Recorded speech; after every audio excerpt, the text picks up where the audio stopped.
اس کی آپ کو میں ایک نمائندہ مثال دیتا ہوں، وہ کالا لباس پہننا۔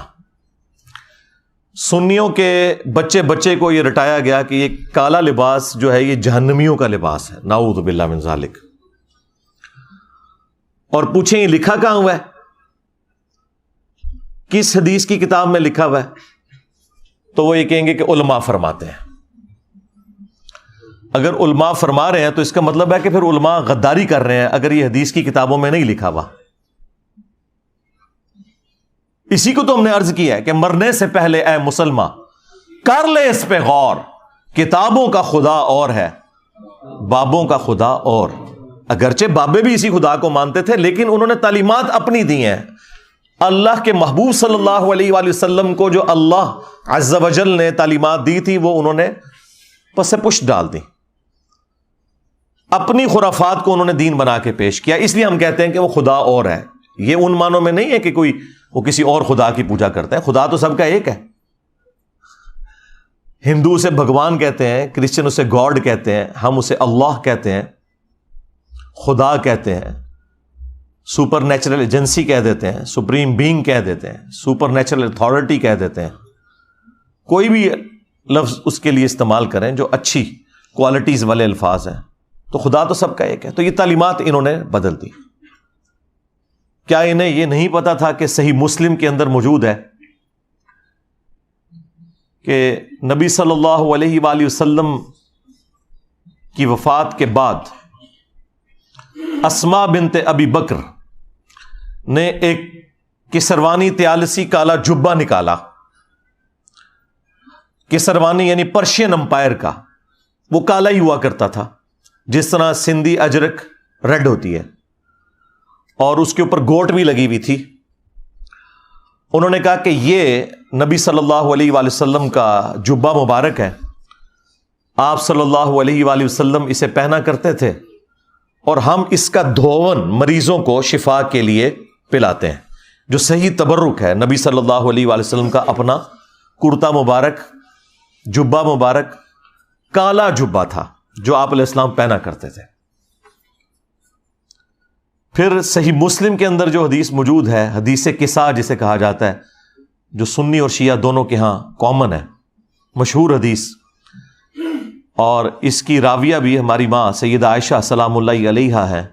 وہ کہتی ہیں کہ نبی صلی اللہ علیہ وآلہ وسلم اپنے گھر سے اس حال میں برآمد ہوئے کہ آپ نے ایک منقش چادر کالے رنگ کی اوڑی ہوئی تھی، جس کے اوپر اونٹ کے کجاووں کی مانند ڈیزائن بھی بنے ہوئے تھے، جس کی وجہ سے یہ ہماری نعتیں لکھی جاتی ہیں، کالی کملی والے۔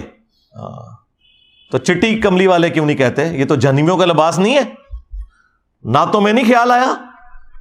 تو یہ تو مسلم شریف میں تھا۔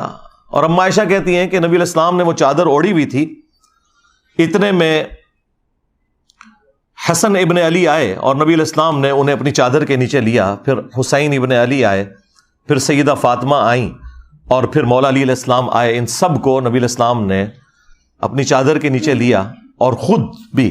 اب یہ ایک بڑا غیر معمولی واقعہ ہے، اور سیدہ عائشہ یہ منظر دیکھ رہی ہیں، اور انہوں نے کوئی کنجوسی نہیں کی اس کو بیان کرنے میں۔ کوئی کہہ سکتا تھا کہ بڑی امبیرسمنٹ کی بات ہے کہ آپ کو چادر کے نیچے نہیں لیا، آپ بھی تو اہل البیت میں ہیں، سورۃ الاحزاب کی آیت نمبر 33 کے تحت۔ لیکن یہ جو اسپیشل پروٹوکول والے اہل البیت ہیں وہ وہی ہیں جن کو نبی علیہ السلام نے اپنی چادر کے نیچے لیا، جن کو ہم پنجتن پاک کہتے ہیں۔ کہتے ہیں یہ پنجتن پاک کہاں سے آ گیا؟ عربی میں تو پے ہوتی ہی نہیں ہے بھائی۔ اگر حق چار یار کی چے کی 3 نقطے ہوتے ہیں عربی کے اندر، حالانکہ عربی میں چے ہوتی نہیں ہے، تو پنجتن پاک بھی اگر پے آ گئی تو یہ ظاہر ہے یہ ٹرمز ہیں فارسی زبان میں یا اردو زبان میں، لیکن اپنی اصل میں تو موجود ہیں پنجتن پاک بھی اور حق چار یار بھی۔ تو وہ نبی علیہ السلام نے چادر کے نیچے لے کر سورۃ الاحزاب کی آیت پڑھی، انما یرید اللہ لیذھب عنکم الرجس اہل البیت ویطہرکم تطہیرا۔ اے نبی کے گھر والو، اللہ تو بس یہی چاہتا ہے کہ تم سے ہر طرح کی ناپاکی دور کر دے اور تمہیں خوب صاف ستھرا کر دے۔ اب یہ کالی مبارک چادر نبی صلی اللہ علیہ وآلہ وسلم نے اوڑھی ہوئی تھی، جبہ بھی ہو گیا یعنی کرتا بھی، چادر بھی ہو گئی، پیچھے پگڑی بچی، تو سرکار وہ بھی صحیح مسلم کے اندر موجود ہے کہ نبی صلی اللہ علیہ وآلہ وسلم جب جمعے کے خطبے کے لیے ممبر کے اوپر آتے تو آپ نے کالے رنگ کی پگڑی پہنی ہوتی تھی۔ اسی طریقے سے صحیح مسلم میں ایک اور حدیث ہے کہ اللہ کے محبوب صلی اللہ علیہ وآلہ وسلم جب فتح مکہ کے موقع پر داخل ہوئے مکہ شریف میں تو آپ نے کالے رنگ کی پگڑی پہنی ہوئی تھی، یعنی آپ علیہ السلام کا کرتا جبہ بھی کالا، آپ کی چادر بھی کالی، آپ کی پگڑی بھی کالی، اور غلاف کعبہ کالا۔ اور پھر وہ مشہور حدیث جو اکثر آپ کو سننے کو ملتی ہے، جس کے نام کے اوپر پوری دنیا میں ہنگامہ مسلمانوں نے، جہادی تنظیموں نے کھڑا کیا ہوا ہے، مسند احمد میں ہے، المستدرک للحاکم کے اندر موجود ہے کہ جب خراسان سے کالے جھنڈے آتے ہوئے دیکھو تو ان کا استقبال کرنا، ان میں اللہ کا خلیفہ مہدی ہوگا علیہ السلام، تو وہاں پہ بھی کالے جھنڈے کا ذکر ہے، تو نبی علیہ السلام کا جھنڈا بھی کالا، آپ کا کرتا مبارک بھی، جبہ بھی کالا، آپ کی چادر بھی کالی، آپ کی پگڑی بھی کالی۔ اب مجھے بتائیں کون سی چیز پیچھے رہ گئی ہے؟ لیکن دشمنی اس لیول کے اوپر کہ کہا کہ جہنمیوں والا لباس ہے۔ اب مجھے بتائیں کیا ایسا شخص اپنے ایمان کے بارے میں دقت نظر سے دیکھے گا کہ جو نبی صلی اللہ علیہ وآلہ وسلم کے سنت لباس کو صرف ایک فرقے کی آڑ میں جہنمیوں والا لباس کہتے ہیں؟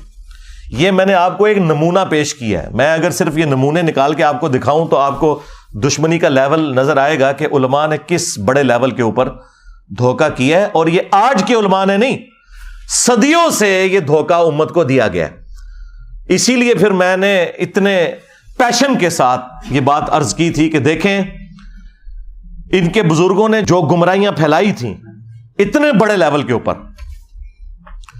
تو اللہ تبارک و تعالیٰ نے پھر ان کے بزرگوں اور ان کے کٹر فالوورز کے اوپر کتنی بڑی بلا چھوڑ دی ہے کہ جو کہتا ہے کہ میرے نبی سا ہے ہی کوئی نہیں، تیرے بابے تھے شے ہی کوئی نہیں۔ صلو علی محمد وآل محمد، اللہم صلی علی محمد وعلی آل محمد۔ تو دیکھ